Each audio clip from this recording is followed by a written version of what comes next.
గురుగారు నేను ఇక్కడ ఇంకొకటి అడగాలి అనుకుంటున్నాను. వచ్చే నెల మనకి మార్చి వస్తుంది కదా గురుగారు, మార్చి నెలలోని పెళ్ళిళ్ళ ముహూర్తాలు ఏ విధంగా ఉన్నాయి, అసలు ముహూర్తాలు ఉన్నాయా లేవా? వచ్చే నెల మనకి శూన్యమాసం స్టార్ట్ అవుతుంది అనేసి అంటున్నారు కదా, మరి ముహూర్తాలు అనేవి ఏ విధంగా ఉన్నాయి?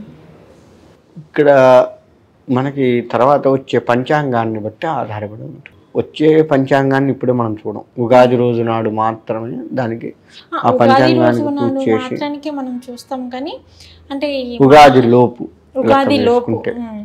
ఉగాది లోపు లెక్క వేసుకుంటే ముహూర్తాలు ఉన్నాయి, చక్కగా చేసుకోవచ్చు, ఇబ్బంది ఏం లేదు. ఏ రోజు అంటే ఏ డేట్ నుంచి డేట్లు అనేది ఇక్కడ వచ్చేసి ఏంటమ్మా అంటే, నేను ఒక డేట్ చెప్పాను, ఉదాహరణకు 11వ తారీఖు చెప్తాను. 11వ తారీఖు అని చెప్పినప్పుడు 11వ తారీఖు వాళ్ళ పేర్ల మీద కుదరచ్చు, కుదరచ్చు, జాతక ప్రకారం వివాహం చేయాలి అన్నప్పుడు ఏంటంటే అబ్బాయిది అమ్మాయిది ఇద్దరి జన్మ నక్షత్రం ఆ రోజు నాడు కుదరాలి. ఉపనయనం చేస్తాము.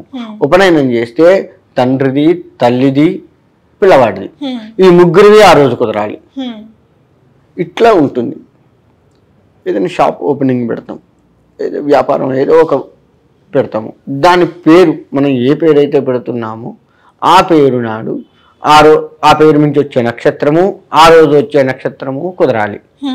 ఇలా చూసుకొని మాత్రమే చేయాలి. ఈ మధ్య నాకు వచ్చే ఫోన్స్ కూడా ఫలానా రోజు బాగుందా, ఏకాదశిగా బాగుంది కదా, ముందే చెప్పేస్తారు ఏకాదశి అని. వాళ్ళే ఏకాదశి అంటే బాగున్నట్టేనా? నక్షత్రము, టైము ఏం అక్కర్లేదా? ఆ నక్షత్రం నుంచి ఈ నక్షత్రం కుదిరిందా లేదా, ఏమక్కర్లేదు, ఏకాదశి బాగుంది చేసుకుందాం. నువ్వు దేవత ఆరాధన చేయటానికి, అభిషేకం చేయడానికి ఏకాదశి మంచిది, వెళ్ళి అభిషేకం చేసుకుందాము.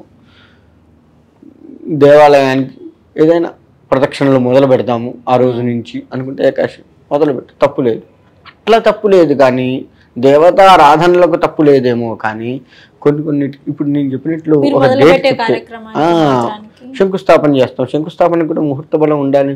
స్లాబ్ పోస్తాం, ముహూర్త బలం ఉండాలి. స్లాబ్ ముహూర్త బలం లేకుండా ఏకాదశి మంచిది స్లాబ్ పోసాము అంటే మంచిదే, కానీ నీ ముహూర్త బలం లేకపోతే స్లాబ్ కూలితే. కొన్ని స్లాబులు నా కళ్ళతో చూశాను, నా ఇంటి పక్కన నేను వెళ్ళే దారిలో చూశాను అలా కూలినవి.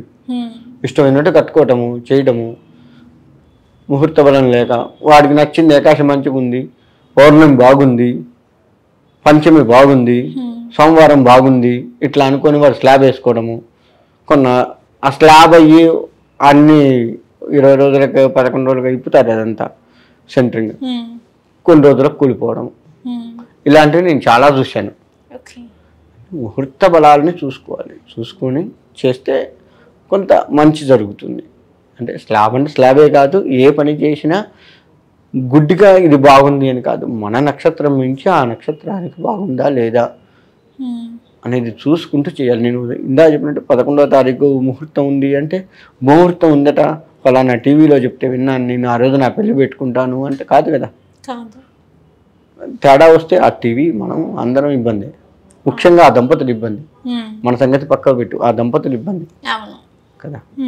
కాబట్టి ముహూర్తాన్ని ఈ మధ్యకాలంలో చెప్తున్నారు ఈ డేట్లు ముహూర్తాలు ఉన్నాయని, కానీ అది ఆ డేట్లో ఉన్నటువంటి నక్షత్రము మనకి కుదిరిందా లేదా చూసుకొని చేసుకోవడం ఉత్తమం.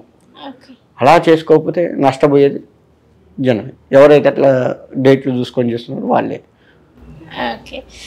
ఓకే గురుగారు, చాలా చక్కగా చెప్పారు. వచ్చే నెల మార్చి మాసంలోని ముహూర్తాలు ఎలా ఉన్నాయి, సో ఏ సమయంలో పెళ్లి చేసుకోవాలి, ఏ సమయంలో చేసుకోకూడదు అనే వాటి అన్నిటి గురించి. అలాగే ఇంకొకటి ఏంటంటే మాకు ఎన్నో సందేహాలు ఉన్నాయి, సో మాకున్న సందేహాలన్నిటిని కూడా చక్కగా అర్థమయ్యే రీతిలోని ఎలా చెప్తే అర్థమవుతుంది, వీరికి ఎలా చెప్తే అర్థం చేసుకుంటారు అనే విధంగా అయితే మాకు చెప్పారు.